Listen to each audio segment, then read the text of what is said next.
경희 피레토한의원의 강재춘 원장입니다. 오늘 이 시간은 건선에 대해서 강좌를 시작하겠습니다. 자, 건선 환자들 너무나 많습니다. 특히 여름보다는 겨울철에 더 악화되는데요. 자, 오늘 이 시간은 건선이 왜 발생하는지 또 어떻게 치료해야 되는지 이런 걸 자세하게 좀 설명드리고 우리가 앞으로 어떻게 또 생활 속에서 관리를 해야 되는지도 또 자세하게 설명드리는 시간을 갖도록 하겠습니다. 자, 건선을 치료하기 전에 우리 인체는 무엇으로 이루어져 있을까요? 자, 모든 생명체는 세포로 이루어져 있죠. 근데 저는 다양한 구분을 할 수 있지만 피부 세포와 또 올간의 기관의 세포로 구분하고 있습니다. 그런데 이 세포는 모든 다양한 일들을 많이 하죠. 그런데 여기서 우리가 간단하게 좀 설명드리면 세포의 구조 및 기능에 대해서 잠시 알아보죠. 자, 세포는 미토콘드리아, 또 핵, 리보솜, 골기체 등 다양한 기관으로 이루어져 있습니다. 근데 저는 평소에 가장 중요하게 여기는 것은 미토콘드리아입니다. 미토콘드리아에서 열 에너지가 발생하기 때문이죠. 자, 그런데 우리가 병을 치료하기에 앞서 병은 왜 생기는 걸까요? 라를 우리가 한번 생각해 볼 필요가 있습니다. 자, 병이란 질병이고 질병의 시작은 세포의 손상으로부터 시작이 됩니다. 자, 세포의 손상은 바로 염증이겠죠. 자, 그러면 질병을 치료하려면 염증을 치료해야 되는 거고요. 염증을 치료하려면 세포의 손상의 원인을 알아야 됩니다. 자, 그렇다면 이 건선 또한 바로 세포의 손상, 염증을 치료해야 근본적인 치료를 할 수 있다는 이야기입니다. 자, 그런데 이 염증의 5대 증상이 있습니다. 자, 발적, 발열, 부종, 통증, 가려움증으로 이루어져 있죠. 자, 시간이 되는 대로 이 하나하나의 증상에 대해서 자세하게 또 알려드리는 시간을 갖도록 하겠습니다. 자, 그러면 염증을 치료할 때만이 건선을 치료할 수 있다는 거죠. 자, 그런데 건선을 치료하기 전에 우리 인간은 생명체는 세포로 구성이 되어 있고 이 세포의 손상이 염증인데요. 자, 그렇다면은 이 질병을 치료하기 전에 우리는 어떻게 하면 완벽하게 내 몸이 건강해질 수 있을까? 자, 완벽하게 건강하기 위한 조건은 무엇일까를 우리가 한번 생각해 봐야죠. 그래야만 우리가 질병 치료의 목표를 바로 완벽하게 건강하기 위한 조건을 만드는 데 있겠죠. 자, 대부분의 사람들은 질병을 건강하게, 질병이 발생하지 않기 위한 조건에 대해서 물어보게 되면 대부분 잘 먹고 잘 자고 잘 배설하고 라는 대답을 합니다. 그런데 저는 그렇게 생각하지 않습니다. 잘 먹고 잘 자고 잘 배설하더라 해도 다양한 질병에 걸리는 사람들이 너무나 많거든요. 그래서 저는 완벽하게 건강하기 위한 조건을 바로 온도와 연령과의 관계 속에서 한번 찾아봤습니다. 자, 이 그래프를 한번 볼까요? Y축은 온도, X축은 나이입니다. 자, 온도와 나이와의 상관관계를 가지고 우리가 한번 내 몸이 완벽하게 건강하기 위한 조건에 대해서 한번 설명드리도록 하겠습니다. 자, 모든 생명체는 태어나면 37도 정도 되죠. 그런데 만약에 죽게 되면 환경 온도가 27도라면 시체는 27도까지 내려갈 겁니다. 자, 살고 죽는 온도 차이는 10도에 불과하죠. 자, 그런데 대부분의 사람들은 저체온증까지는 잘 내려가지 않습니다. 우리가 저체온증 35도만 돼도 의식이 희미해지고 생명이 위독해집니다. 불과 2도만 떨어져도 그렇다는 거죠. 근데 대부분의 사람들은 우리가 겨드랑이 온도를 측정해 보면 한 36.5도가 나오고, 또 아무리 병에 걸렸다 해도 저체온증까지는 내려가지 않죠. 그럼 대체적으로 활동하고 하다 보면 35.8도 정도는 나오거든요. 자, 그러면 정상적인 체온 36.5도와 35.8도 사이는 불과 0.7도밖에 차이 나지 않습니다. 자, 그러면 내가 염증이 있다, 근선이 있다 하더라도 0.7도의 차이는 나의 체온과는 아무런 관계가 없다라고 생각하면서 살게 된다 이겁니다. 그러니까 체온을 무시하면서 살게 된다 그 소리입니다. 자, 그렇다면 예를 들겠습니다. 10살 된 애가 죽었다고 하면 10도 떨어지는데 10년이 걸린 거고요. 60살 된 사람이 죽었다고 하면 10도 떨어지는데 60년이 걸린 거겠죠. 자, 대부분 우리 기대 수명이 대략 한 82세라 그러죠. 자, 우리 대한민국 남자가 태어나서 학교 가고 시집 장가 가고 애 키우고 하다 보니까 대략 82년 살더라 이 소리입니다. 자, 이제부터 가정을 해볼까요? 150년, 300년, 600년, 1200년 살았다고 가정을 해보면 이 그래프를 우리가 해석을 한번 해보죠. 자, 오래 살면 오래 살수록 10도 떨어지는데 걸리는 시간이 오래오래 걸렸고요. 기울기는 완만해지고 있죠. 자, 그렇다면 만약에 이 체온이 안 떨어지고 그대로 유지만 될 수 있다라면 이거는 무엇을 뜻할까요? 바로 영생을 의미하겠죠. 자, 모든 생명체는 영생을 할 수는 없죠. 하지만 이 영생을 현실적인 용어로 좀 바꾼다면 아주 건강하고 무병 장수할 수 있다라는 의미가 되겠죠. 자, 이제 대답해 보시겠어요? 내 몸이 완벽하게 건강하기 위한 조건은 바로 체온을 유지하는 겁니다. 자, 심부 체온을 말하는 겁니다.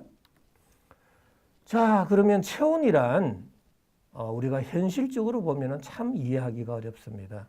그냥 겨드랑이, 구강, 또 귀에도 항문에도 체온을 재지만 그 체온의 의미를 한번 생각해 보면 상당히 어렵습니다.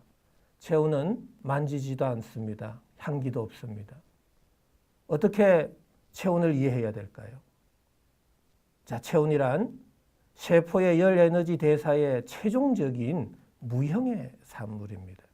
그래서 저는 이 체온을 이해하려면 인체 물리학을 이해해야 된다라는 겁니다. 저희 지금 강좌의 가장 기본에 흐르는 학문은 바로 인체 물리학, 세포 열 에너지학적 관점에서 계속 강의를 지금 해드리고 있는 겁니다. 자, 그런데 체온에 대해서 우리가 조금 오늘 이 시간에는 디테일하게 좀 공부를 해봐야겠습니다. 자, 체온은 심부 체온, 이 브레인을 포함한 오장육부의 온도를 심부 체온이라 하고요.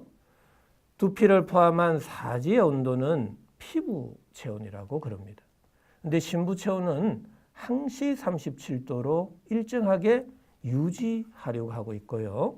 피부 체온은 심장에서 멀어지면 멀어질수록 체온이 낮아지는 그러한 특징을 가지고 있습니다. 자, 그런데 심부 체온이 올라갈 때는 피부 체온이 내려가고 심부 체온이 내려갈 때는 피부 체온이 올라가면서 항시 체온의 항상성을 유지해주고 있다라는 이야기입니다. 자, 그렇다면 지금 심부 온도 37도의 의미를 우리가 한번 다시 생각해 볼까요? 자, 심부 온도 37도만 된다라면 건강해질 수 있다라는 의미가 되겠죠. 자, 근데 심부 온도 37도의 의미, 바로 모든 생명체가 시작하는 온도다라는 이야기겠죠. 자, 그리고 동식물 모두가 다 관여하는데 생명 유지의 절대적 3요소는 햇볕, 온도, 수분이죠. 바로 온도라는 이야기입니다. 자, 온도가 낮아져도 높아져도 생명체는 도저히 살 수가 없습니다. 자, 그 다음에 신부온도 37도의 의미는 우리 인간은 대략 한 60쪽에 100쪽의 정도의 셀로 구성이 되어 있습니다.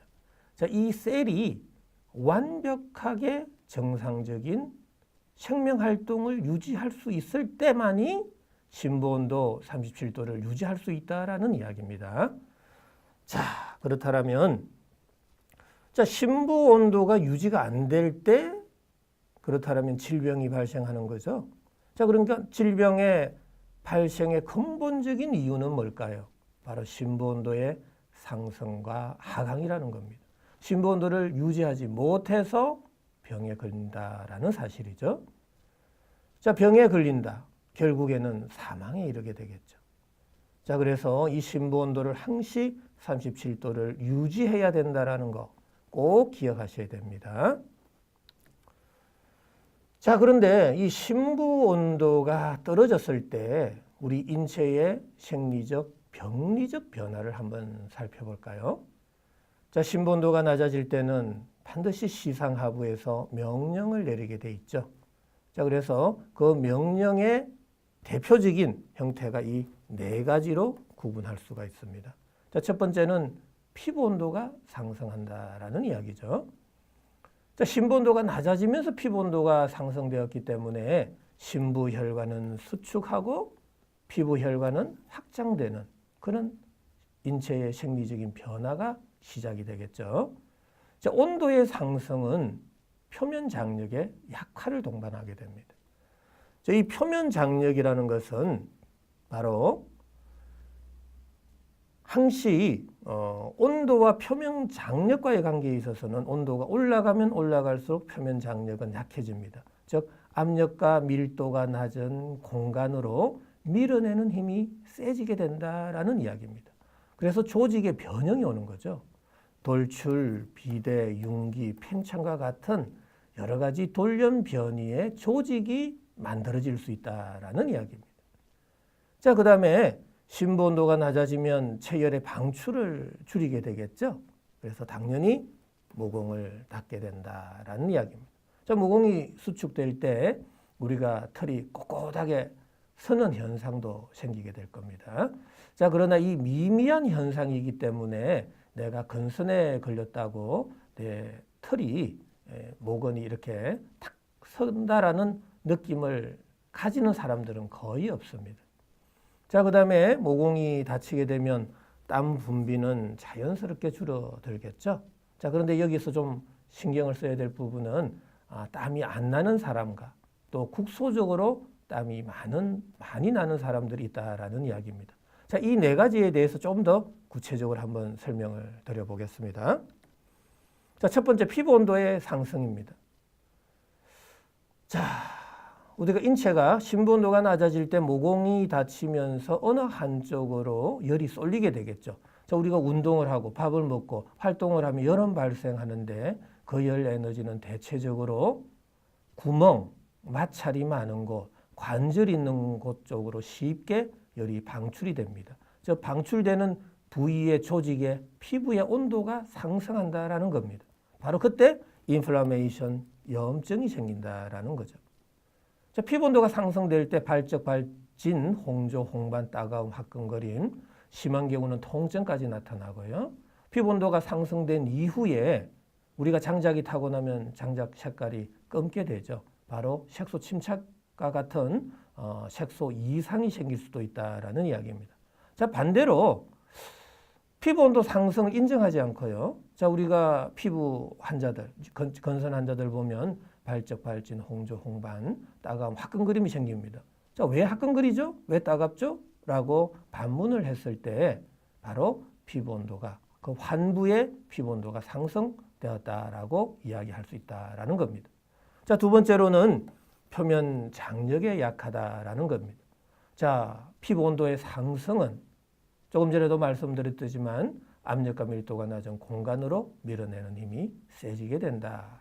조직의 변형이 온다.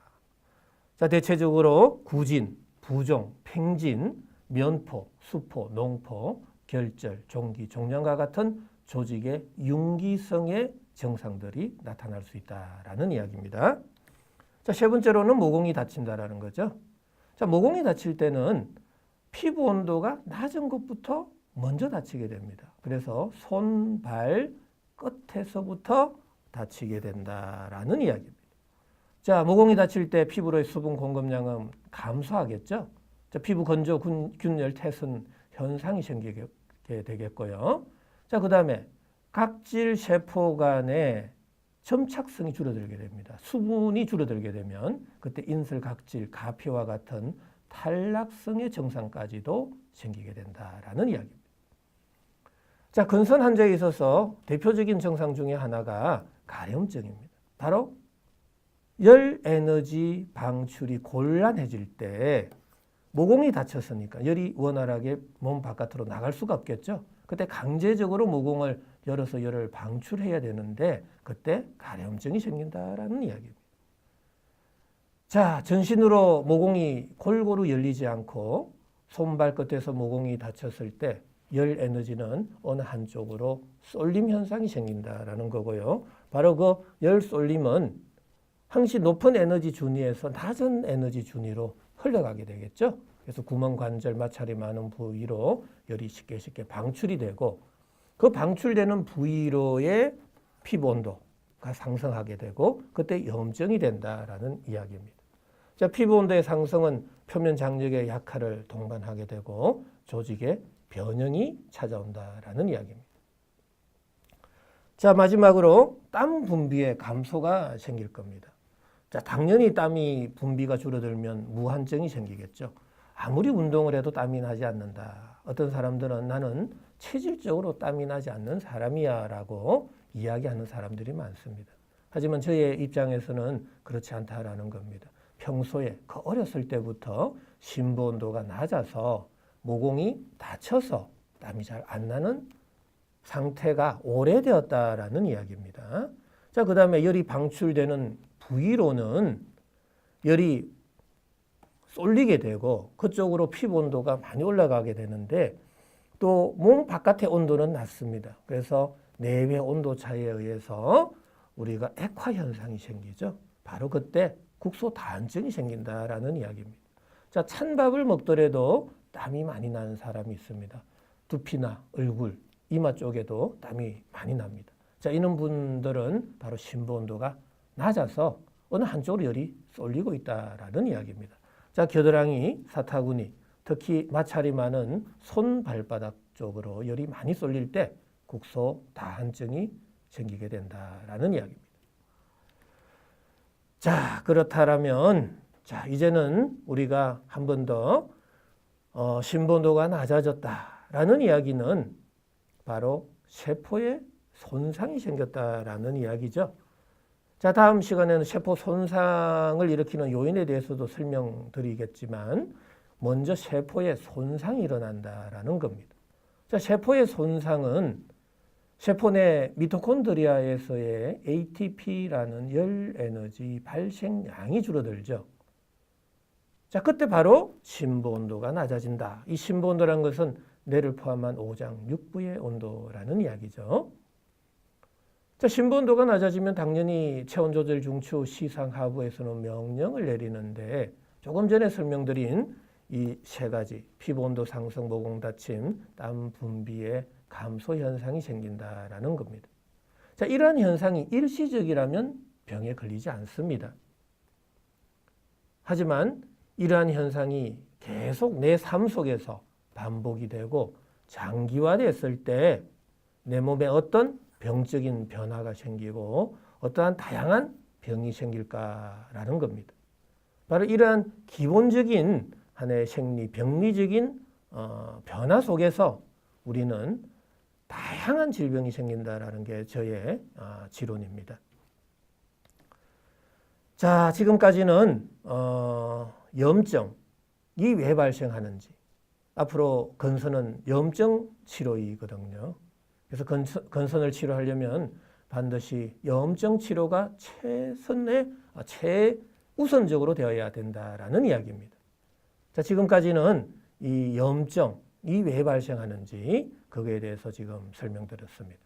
자, 다음 시간에는 근선의 정의, 또 발생 원인, 발생 기전, 치료 원칙, 치료 방법에 대해서 자세하게 강의하도록 해드리겠습니다. 자, 시청해 주셔서 감사드립니다.